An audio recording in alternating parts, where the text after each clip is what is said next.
My name is Randy Bigley. Joining me on the podcast right now is Mike Vance from the American Red Cross. Good morning, Mike. Good morning, Randy. Good to be here. Always nice to be in Bucyrus in the early spring. Is it spring? Well, I heard birds singing this morning, so I count that as springtime. Yep. So Bucyrus in the spring. I think Buckeye Chuck said that we're going to have early spring this year. Yeah, so. There's a discrepancy in there. We got Piscatawny Phil said early winter. Buckeye Chuck says early spring. I think Ohioans are inherently more right than Pennsylvanians. I think so too. Let's hope so. I hope so. Right. Sounds good. The American Red Cross, you guys can't not function without volunteers, I imagine right now more than ever you probably need volunteers, don't you? Yeah, Randy. You know, and I know that I know that the listening audience out there is certainly aware. You know, we've had some. All of us as a community have had some challenges since March of 2019, and certainly with the American Red Cross, it's been a significant issue for us. And the reality of it is that you know, we've lost volunteers just because of the mandates. Right, social distancing, masks, and a lot of our volunteers, were in that high-risk area. So one of the things that I would just like to share with people is that, services are still being performed, but folks, we could really be helpful if we could just kind of increase our bench. Our disaster folks have been doing a lot of work, and we just need to get some new help. We want to keep the volunteer experience with the Red Cross a positive. And the way we do that is by having a lot of team members, so that it isn't an overwhelming ask. Yeah. Yeah, and like I said, and we always say you're the boss, right? If you're a volunteer, you're the boss, correct? The volunteer is absolutely the boss, and not only that, the volunteer is also the cruise director, right? I mean, we'll talk here in just a moment about some of the different opportunities, but as a volunteer, you pick the position that you find to be challenging and engaging. You pick the amount of time that you spend in that position. You complete the training, and then you kind of set the schedule. When you work with volunteers, again, that's where we kind of talk about building the bench. We understand that everybody's not going to be available 24/7 for the disaster team, or even, during the day to help at blood drives or whatever. So the idea is you kind of pick something that you really, feel a passion about, or feel that's important. Do what you can, because that saves someone else for the next time, and then someone else for the next time. So just to kind of give folks an idea, it is not at all uncommon to have a volunteer that, maybe just works 3 to 4 hours a month. But we also have volunteers that, some volunteers that just really enjoy what they're doing, or their wife doesn't want them home, or their husband doesn't want them home underfoot all the time. Right. We have volunteers that work up to 30, 40 hours a week. Wow. So it really just depends on the individual. But yeah, the opportunities are out there, and like I said, here in a minute we'll dive into some of the specifics. But yeah, just give it. I'm just asking the folks out there, think about it. Think about things that are important to you, and let's just have a conversation. And if we're not, if the position's not a good fit for you, no harm in at least exploring the opportunities that are out there. You always tell people you won't put them in a place that they don't want to be, right? Yeah, with volunteers, that's kind of critical, isn't it? Yeah, right, sure, yeah. So, so the important thing is, let's be honest. We're here to serve the community. That's what it's about. And whether you're helping disaster victims, whether you're helping us, be able to get enough blood to provide the local need, whether you're doing a project to support our armed forces. There's a lot of different things you can do with the Red Cross, but the important thing is you're making a difference in your local community right here in Crawford County. What are some of the ways you can volunteer? Well, I think we did kind of allude to one of the big needs right now is being part of what we call our DAT team, our disaster action team. These are the folks, when the fire department responds to a scene, they'll talk to the family and say, hey, do you need assistance? If the family says yes, that call goes to us, and then we'll assemble a team of 2 or 3 individuals then that will pack up the Red Cross response van, drive to the fire scene a lot of times while the fire department is still there, do an interview, provide cash, financial assistance, so that the family always has a safe place to stay, clothing, food, any of the medical needs that they may have lost in a fire or the disaster, prescription medications, whatever. So basically the emergency needs of that family you meet, and typically we're in and out pretty quickly. We respond, we get there, we do the quick interview, we provide the financial assistance the family needs, and then we're done. So basically, you know, on a response, you know, we're basically looking at about an hour and a half, 2 hours typically. But think about what you're doing. This is a family that's having literally their worst day ever. Sure, right. And you are being that helping hand to pick them up, get them that at least surety of mind, knowing I have a place to stay. My family's going to be taken care of, and then they can start the recovery process. So that's, you know, here in Crawford County and really throughout this area, you know, of the state. That's one of our primary needs right now, is getting those people, getting them trained. And the cool thing, you know, for the listeners to understand is all of our training is online. We have a Red Cross Academy online. Right. You take it when you're available.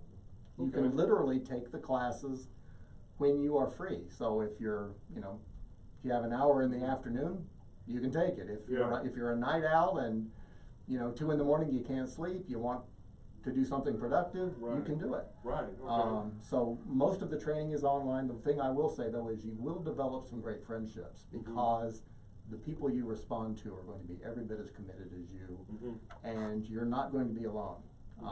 You know, we always pair new folks with people that have had some experience, you know, doing that job. So it's kind of almost like a internship when you get started. You're going to be supported, but I'm going to tell you, you know, just from personal experience, the satisfaction you get for being that person that really is stepping in and helping that family in that moment of crisis, it's something that, you know, it really gets you going. Yeah. Wow. Anything? How else can you volunteer? You know, there's a lot of different things in the Red Cross, and Randy, I don't think you want me to do a documentary for a podcast, but I will touch base on a couple of the big ones. Even helping out in the office. You know, our office here in Crawford County is actually in Crestline, Ohio. Okay. So we say, well, in the office, what would I be doing? Would I be doing filing, answering phones? So yeah, you can do the basic office stuff, but we have some really intriguing opportunities. Did you know you can be a military caseworker? I didn't know that. Working online, providing services for families of armed forces members, you know. I never knew that. Throughout this area. Yeah. Do you know that you can be an emergency dispatcher? Yeah. That would basically the same thing that the county dispatch does with the fire department. You know, we have dispatchers that actually recruit our team members to actually go out and respond. Right. You can do that from the local office, you know. So many things that you can do, and then, you know, certainly, and we, you know, whenever we have people that are interested, we will always sit down one-on-one. We will present all of the options and say, these are the opportunities. Tell us what you find the most interesting. Everything has training. One of the really neat things with the Red Cross, Randy, and you know this, is all of the training, again, is online. We found that the best way to train people, at least as far as just getting the knowledge part of the job, is to make it as convenient for them as possible. And then once you get the training, then you'll get the chance to actually work with the other individuals that are doing that position one-on-one, face-to-face, in order to perform the job. So yeah, those are, you know, office, the disaster function, and certainly, obviously, folks that can help out at local blood drives. Right now, if we had to put together a wish list, those would be the big 3 for Crawford County. Okay. How about you know, blood donations? Do you need volunteers to help with that, or? You know, volunteers and donors, and there's a difference. Yeah, exactly. Or you can volunteer and donate. I don't know. Yeah, you can do both, and we actually do have individuals that do both. Yeah. As folks can imagine, you know, the blood supply has been, you know, we're in a national shortage. I mean, it's a critical national shortage right now. I guess the big thing to be aware of, and people say, well, why is the blood supply so bad now? I mean, yes, we get it, COVID's out there, we've been dealing with that, but why such a dramatic need right now? I think, you know, one of the things, you know, a big part of what our blood drive recruitment areas were like high schools, colleges, local businesses and industries. And when the health protocols came out, we lost all of those. So basically we were just working off of community drives, and in addition we've also lost staff because of, you know, again, the pandemic. So we've kind of been dealing with a number of crises at the same time, but the thing I will tell you is that the blood is desperately needed. If you have time and you can donate blood, you know, go online, and again, you know, the easiest way to find out all of these Red Cross opportunities is just to go to www.redcross.org. You can find out information on blood, you can find out information on volunteering, if you wanna make a donation, it is all right there. If you would like to talk to somebody by phone, toll-free number, 1-800-733-2767. Again, that's 1-800-733-2767. If it's easier to remember, 1-800-Red Cross. I find that's easier. Yeah, right. But not all phones have the letters and the numbers like they used to on the old dial phones. So, Right, sure. yeah, so 1-800-Red Cross on the phone, and then just www.redcross.org as far as learning about volunteer opportunities, where you can donate blood. And the really neat thing, again, Randy, I know you know this, you enter your zip code and it will tell you your local blood drives, and it will also tell you your local volunteer opportunities. So please take a couple of minutes, check that out. You know, Crawford County, there's folks in Crawford County every day that need a helping hand. Sure.